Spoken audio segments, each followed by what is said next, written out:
Okay, it is hard to believe that we are already approaching week 4 of the college football season, and it's been an incredible season already. This weekend is going to be no different.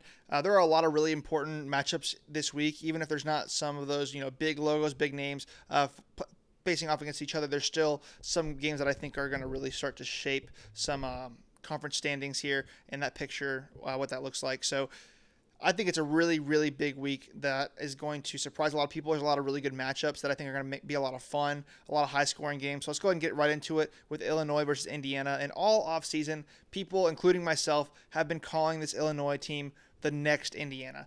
And, well, this is where they can prove it by beating Indiana, because there's a possibility that Indiana is actually the next Indiana. And here's the thing, we don't really know what Indiana is yet.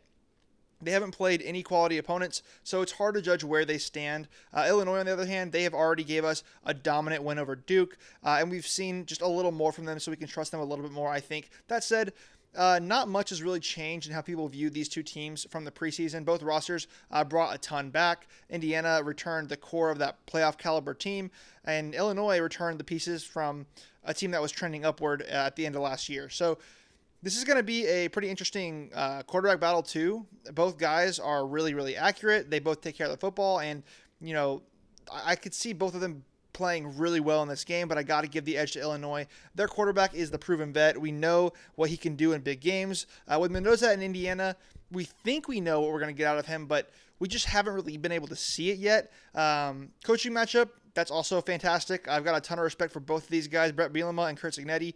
This is going to be a chess match on the sidelines, but I think the key in this game is pretty simple. Indiana's run game versus Illinois' defensive front. Indiana has been running wild against inferior competition, but now they got to do it against one of the more physical fronts in the country, and if they can, they will control this game. If they can't, though, then it's going to be on Mendoza to win it through the air without his number one weapon, which is a really tough task. So to Indiana's credit, they are a balanced team.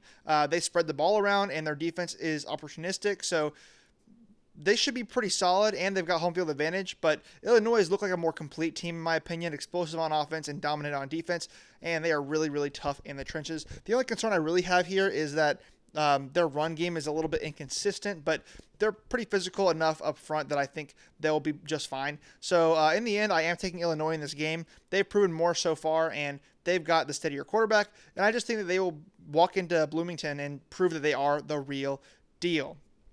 So next up, I have Auburn versus Oklahoma, and Auburn, they're heading to Norman to play this game, and it feels a little different than their matchup against Baylor to start the season. So Auburn, they got that much needed win in week 1, and props to them. They put themselves on track for a really solid season. But let's be real, this is not Baylor that they're playing in this game. Against the Bears, Jackson Arnold barely had to throw the ball at all. He just was able to lean on the ground game and took advantage of a defense that really couldn't stop him from running the ball. And that will not be the case against the Brent Venables defense. If anybody knows Jackson Arnold's tendencies, it's the Sooners defense who went up against him every day in practice last season. So I don't really see him finding the same success in this old stadium than he did in week 1. Meanwhile, Oklahoma, they have their own weapon in John Mateer. Auburn secondary got exposed by Baylor, and Mateer is good enough to absolutely torch them. He extends plays, he keeps his eyes downfield, and those Oklahoma receivers are better than what Auburn can handle in man coverage. If Auburn tries to play aggressive and bring pressure, Mateer is going to make them pay. And while Oklahoma hasn't exactly dominated on the ground yet, I still think Jay Knott is just too talented to stay quiet forever. Maybe this is the game where he finally pops off. Plus, let's not overlook the environment. Going into Norman is tough for anyone, and it's going to be especially hostile for Arnold, who's looking to take a revenge against his old team. But to be honest, I think it's more likely that he has a meltdown than a redemption arc. Wouldn't shock me if Arnold threw a pick in the first 5 minutes of the game, trying to play hero ball and prove himself. Do I think Auburn has the talent to hang around in this game? Maybe. I lean towards no. A lot of people will tell you yes, but Oklahoma is just a superior team here. It would take some really, bounces of ball, penalties, or mistakes from the Sooners for Auburn to even have a chance here, and I'm rolling with the home team. Give me the Boomer Sooners. And next up, we have a big noon, Big 12 matchup, and honestly, maybe the biggest matchup of the week.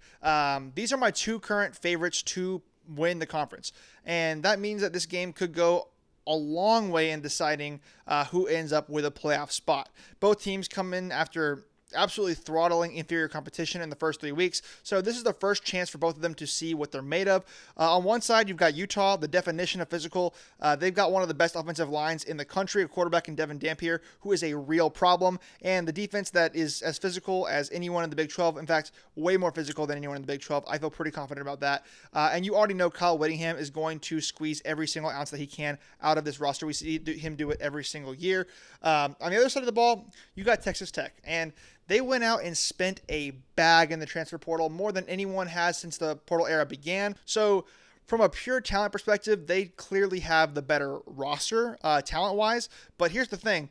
I learned with FSU last year that stacking up with portal talent does not guarantee you success. It has to click. And don't get me wrong, I think Texas Tech is really good, maybe even great, but this is a classic clash of styles, fast and athletic versus big and physical. And Utah, they just feel like more of a Big 10 team than a Big 12 team in how they play, while Texas Tech is kind of your classic Big 12 team with just a roster that's way more elevated than normal. To me, the difference is consistency. I feel like we know exactly what we're going to get out of Utah. They'll line it up, they'll hit you in the mouth, and over 4 quarters, they'll wear you down and impose their will. And add in the fact that they're playing this one at home, give me the Utes. So now we got to talk about Nebraska versus Michigan. And Nebraska is hosting Michigan in this game. I think this is going to be a bigger matchup than people are going to give it credit for.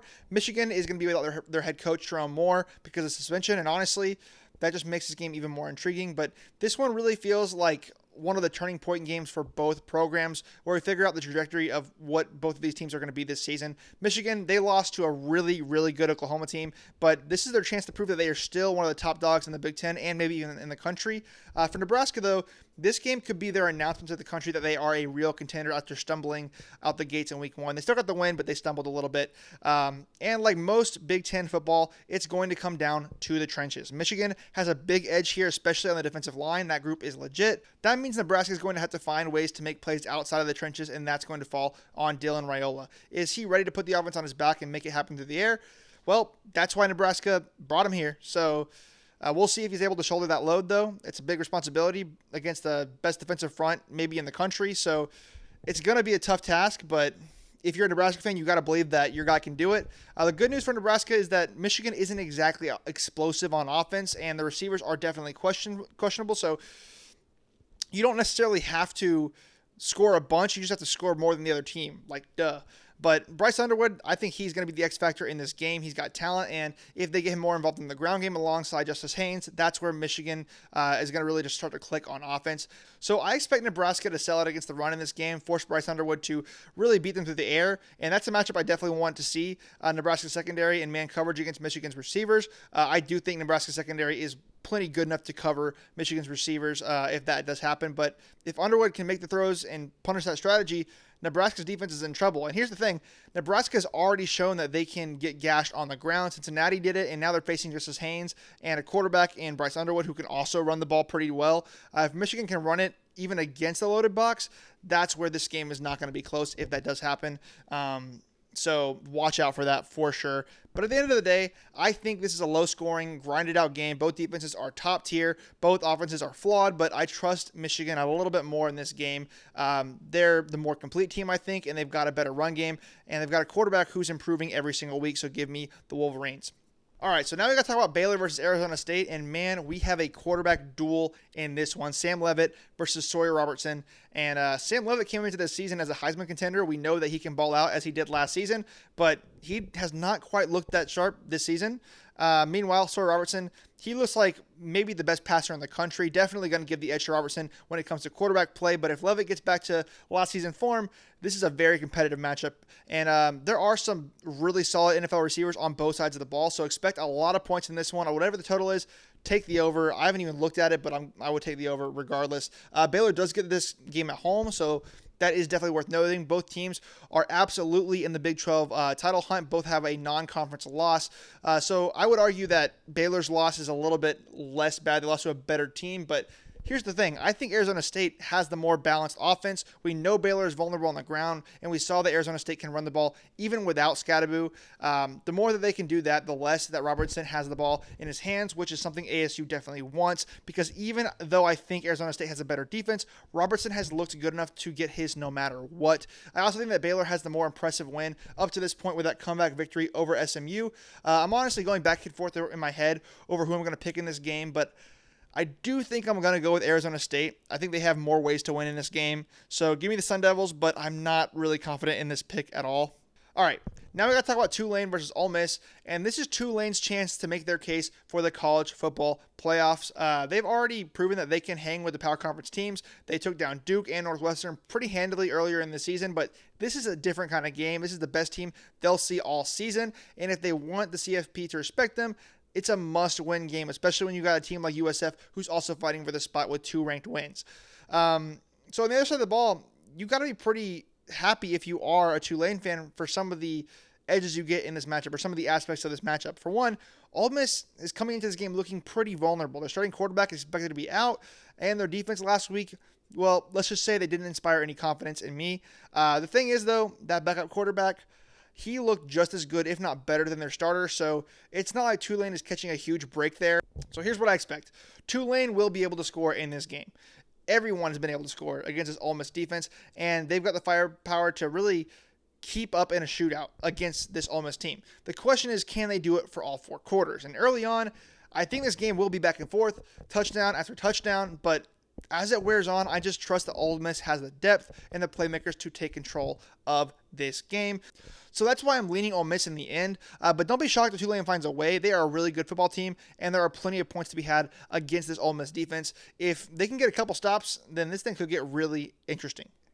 So next, let's talk about SMU versus TCU. And we got both the Christian schools from Texas fighting in this game. I expect it to be another high-scoring game, but both of these teams have really explosive offenses with plenty of weapons, but I've got to give the edge to TCU. SMU has shown some real defensive vulnerability, and Josh Hoover is about as good as it gets when it comes to quarterback. Not only that, but this TCU team feels a lot more balanced than they were last season. They throttled North Carolina, and they looked really, really good doing it. And the difference maker is that TCU takes care of the football, while SMU and Kevin Jennings, not so much. They get a little loose with it. Add in the fact that this game is at TCU, the Horned Frogs have a lot of advantages going their way. Now, I don't doubt that SMU will be able to score. They've got too much talent not to, but I think they are more likely to make the costly mistakes, and I trust TCU's defense to get the key stops when it matters. So give me the Horned Frogs at home.